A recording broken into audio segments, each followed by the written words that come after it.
Remember back in the early 2000s when PlayStation platformers were being sold like hotcakes? Names like Maximo, Ratchet and Clank, and Crash Bandicoot come to mind when I think about the games that came out at the turn of the millennium.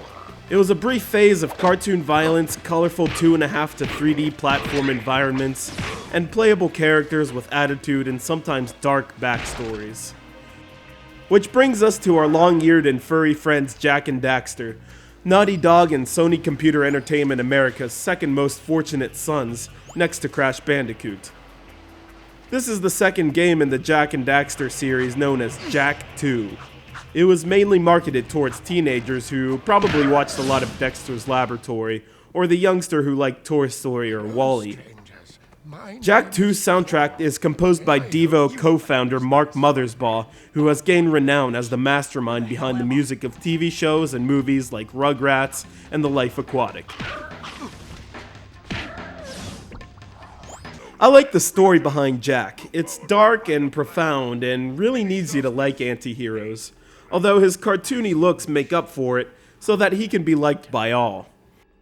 He has had multiple scientific experiments performed on him that have caused him to be able to transform into a physically mutated form, Dark Jak.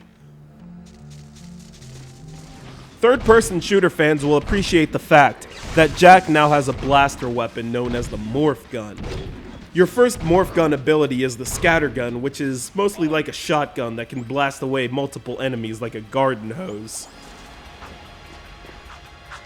You will take your skills across the dystopian world of Haven City, which is kind of like 1984, Grand Theft Auto, and a Star Wars land speeder atmosphere all mixed into one. It's brilliant. You are able to, well, jack any hovering vehicle that passes over your head, but once you do, here's where the land speeder element comes in. Fatal accidents can occur in Haven City, so watch the paint, man! The city is ruled by the dictator Baron Praxis, who is in the middle of a scuffle with cyber organisms commonly referred to as metalheads. However, the Baron is the one who ordered Jak's torture and experiments, so Jak has sworn to kill the bastard. He'll have to cooperate with an underground army to do it, however, and will do jobs for the dark criminal underworld of Haven City. The most important and hard to find collectible in the game is probably the Precursor Orb, which looks more like a brown egg with writing on it.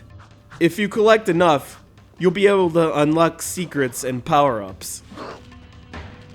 I know I've harped on and on about the storyline, but Jak II is among the more creative storylines I've ever seen in a PS2 platformer. Its high-flying action and easy-to-pick-up gameplay gives you that unmistakable Naughty Dog feel, as if you were playing a more sci-fi shooter version of Crash Bandicoot. Also, Daxter, the small squirrely sidekick, reminds me so much of Sid from the Ice Age movies. It's a game that feels like a Disney Pixar animated world with dark, more grown-up elements of an urban underworld, which is what I appreciate most about Jak II.